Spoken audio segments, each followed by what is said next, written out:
Actually now moving on to his captaincy also, इसमें भी disrespect बहुत है. क्यों?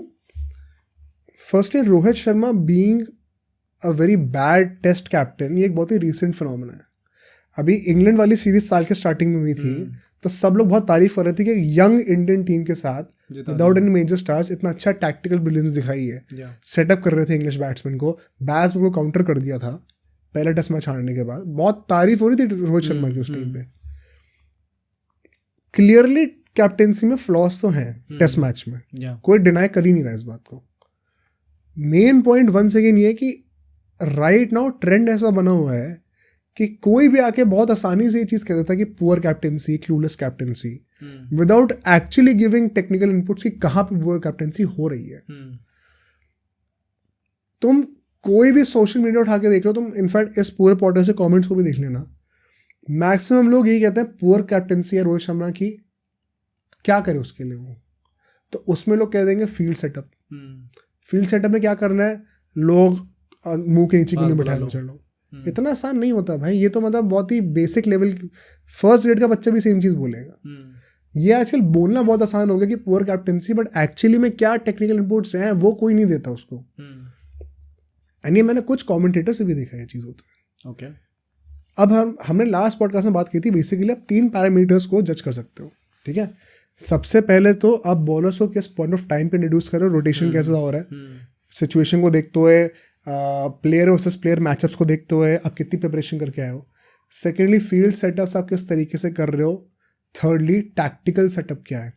फॉर एग्जाम्पल, अगर हमें पता है कि ट्रैविस हेड बाउंसर्स पे इनिशियली रिलक्टेंट होते हैं, डरते हैं, तो आप उनको बाउंसर्स प्लान करके डालोगे.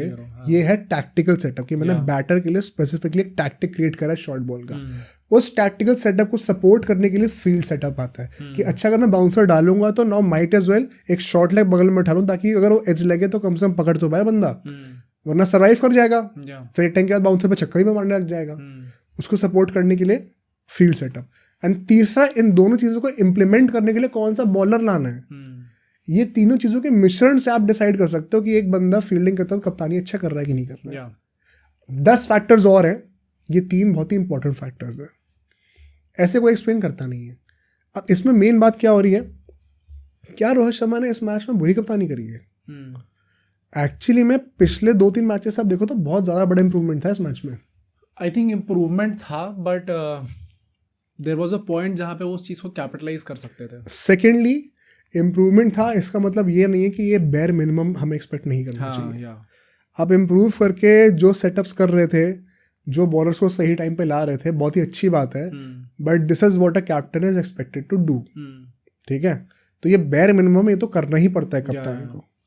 तो मैं रोहित शर्मा को डिफेंड नहीं कर रहा हूँ इस बात पे, मैं बस ये कह रहा हूँ कि बेटर था पहले से, बहुत ज़्यादा बेटर था. इनफैक्ट 2 एग्जाम्पल्स देता हूँ पर्टिकुलरली, एंड जहाँ पे बुरी कप्तानी थी वो भी डिस्कस करेंगे. जब पहली बार, आई थिंक ये फर्स्ट डे के टुवर्ड्स द एंड ऑफ वो था, जब वो 6 विकेट गिर गए थे एकदम से, जब ट्रैविस हेड वगैरह को जल्दी आउट किया था. बुमराह को सही टाइम पे लाना, पहला पॉइंट टिक. टैक्टिकल सेटअप क्या था, ट्रैविस हेड को बेसिकली 2 इश्यूज पे प्रॉब्लम हो रही थी, बाउंसर पे और जो मिडिल ऑफ की जो लाइन होती है जहाँ पे गुड लेंथ से आप बॉल लिप कर सकते हो. ये 2 सेटअप्स थे उसके. रोहित शर्मा ने फील्डिंग के थ्रू इन दोनों सेटअप्स को एक्सप्लॉइट करा है. कैसे? शॉर्ट लेग बैठा दिया बगल में, बुमराह को बॉलिंग पे ले आया. अब ट्रैविस हेड के दिमाग में एक डाउट प्लांट कर दिया है कि ये मुझे बाउंसर मारेगा रिप के पास और मैं कैसे बचूंगा. बुमराह ने ब्लफ करके उसकी दूसरी वीकनेस को एक्सप्लॉइट कर दिया, मिडिल ऑफ ए बॉलिंग करके उसको लीव करने पे फोर्स करा, क्योंकि वो बाउंसर मान के चल रहा था, एंड उसमें वो बोल्ड हो जाता है. तो अब आप देखो कितनी स्मार्ट बॉलिंग और कितनी स्मार्ट कप्तानी है इस मोमेंट में, कि आपने उसके दोनों वीकनेसेस को ग्रुप करके एक वीकनेस को सेटअप करके ब्लफ करके दूसरी वीकनेस को एक्सप्लॉइट कर दिया. ये होती है कप्तानी. ये हमें काफ़ी टाइम देखने को मिली इस मैच में. कल का दिन था, हाँ, 4th डे पे, जब स्टार्टिंग में इंडिया बॉलिंग करने के लिए आई थी, जो बॉलिंग स्टार्टिंग में करी और जो इंटेंसिटी थी फील्ड के ऊपर, बहुत प्रेजवर्दी थी भाई वो. आई थिंक मैं 2 चीज़ें बोलूँगा इससे. पहली बात तो काफ़ी लोगों ने इस पूरी चीज़ का ना बड़ी कन्वीनियंटली बोल दिया कि अच्छा नहीं, अभी 6 विकेट गिरे, इसमें रोहित शर्मा का हाथ नहीं था, इसमें एक्चुअली विराट कोहली का हाथ था, क्योंकि वो आके बॉलर से बात कर रहे थे, वो आवाज़ें लगा रहे थे, डेफिनेटली कर रहे थे. और विराट डे 4 पे तो मुझे लगता है विराट कोहली का काफी बड़ा हाथ था जब उनको मिड ऑफ पे खड़ा कर दिया गया था एंड वहां से वो स्लेजिंग करवा रहे थे, उस पॉइंट पे वो सब बड़ा। मैं तो वैसे भी कह रहा हूँ कि भाई विराट कोहली तो इन जनरल भी काम ऐसा करते ही है, वो लगातार इनपुट्स देते हैं, लगातार बॉलर से बात करते हैं, same as Rohit Sharma. But जब वो चीज अच्छी जाती है तो हम लोग सिर्फ विराट कोहली को कह देते हैं, and I am a Virat Kohli fan saying this. और जब गंदी जाती है तो लोग कहते हैं नहीं रोहित शर्मा की गलती है। अब मैं उसी लॉजिक से कह दूं तो फिर भाई अगले दिन जब बैटिंग करने आए थे और स्मिथ और कमिंस ने आके पेल दिया था हम लोगों को एकदम ही, और जब लायन की पार्टनरशिप बनी थी उस चौथे दिन तब क्यों नहीं करा विराट कोहली ने भाई? तब कहाँ चले गए थे? तब भी कर लेते, तब जल्दी आउट हो जाते वो लोग। तो बड़ी कन्वीनियंटली लोग स्विच ऑन स्विच ऑफ कर देते उस पूरे नैरेटिव को, जो कि कहना सही नहीं है। जब रोहित शर्मा ने अच्छी चीज करी तो भाई might as well support him ना, कैप्टन ही तो है अपना। तो इसीलिए ये कहना कि रोहित शर्मा एकदम ही क्लूलेस हैं, ऐसे वैसे हैं, बहुत ही गलत था। इन स्पेसिफिक डेज पे तो कप्तानी बहुत ही अच्छी थी, but at the same point of time हमें इसी टेस्ट मैच में गेम अपने हाथों से निकलता हुआ भी दिखा है। एक पॉइंट ये भी था जब लायन बैटिंग कर रहा था और फील्ड पीछे भी थी। तो ये कहना कि रोहित शर्मा एकदम ही क्लूलेस हैं, वो एक अनफेयर क्रिटिसिज्म है। फेयर क्रिटिसिज्म क्या है कि हमें अभी भी कुछ पार्ट्स में करेक्ट टैक्टिकल प्ले नहीं देखने को मिला था। और सेकंड क्रिटिसिज्म ये होना चाहिए कि जब आपने अच्छा करा भी तो वो बेसिक एक्सपेक्टेशन है कप्तान से होती है कि इंटेंसिटी फील्ड में बनी रहे, फील्ड सेटअप्स जो अटैकिंग हो, वो बेसिक एक्सपेक्टेशन है। आई थिंक जो लायन और बोलैंड की पार्टनरशिप थी भाई, दैट वाज एक्सट्रीमली, वो शायद मैच को किल कर गई कहीं ना कहीं। आई थिंक वो प्लेयर्स भी फिर थक गए थे उसको देख के कि भाई ये क्या फालतू चीज में हमने दे दी अपने आप को। इनफैक्ट बुमराह, काफी लोग बुमराह को लेके कहते हैं कि रोहित शर्मा का एक ही टैक्टिक है कि आप बुमराह को ले आओ, एंड स्कॉट बोलैंड और अपने नेथन लायन की पार्टनरशिप को तोड़ने के लिए भी अल्टीमेटली वो लोग बुमराह को लेके आए अगले दिन पे।